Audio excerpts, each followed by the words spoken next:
أعوذ بالله من الشيطان الرجيم. بسم الله الرحمن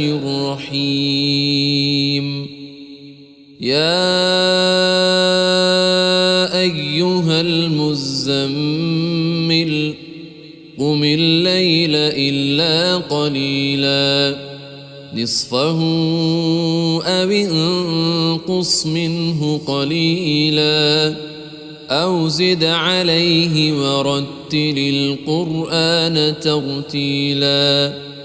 إنا سنلقي عليك قولا ثقيلا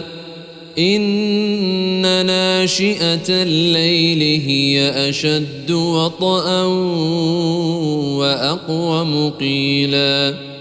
إن لك في النهار سبحا طويلا واذكر اسم ربك وتبتل إليه تبتيلا رب المشرق والمغرب لا إله إلا هو فاتخذه وكيلا واصبر على ما يقولون واهجرهم هجرا جميلا وذرني والمكذبين أولي النعمة ومهلهم قليلا إن لدينا أنكالا وجحيما وطعاما ذا غصة وعذابا أليما يوم ترجف الأرض والجبال وكانت الجبال كثيبا مهيلا إنا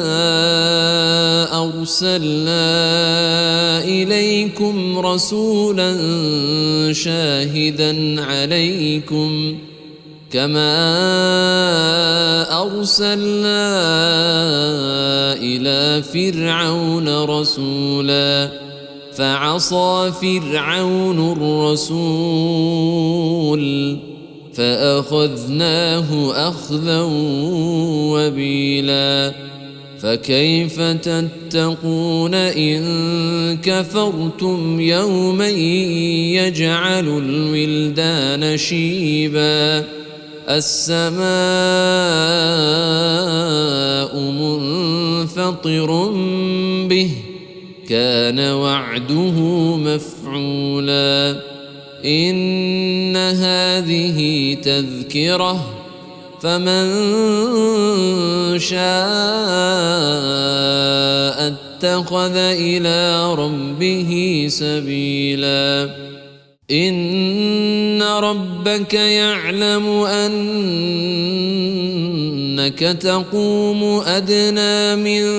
ثلثي الليل ونصفه وثلثه وطائفة من الذين معك والله يقدر الليل والنهار علم أن لن تحصوه فتاب عليكم فاقرؤوا ما تيسر من القرآن علم أن سيكون منكم مرضى وآخرون يضربون في الأرض يبتغون من فضل الله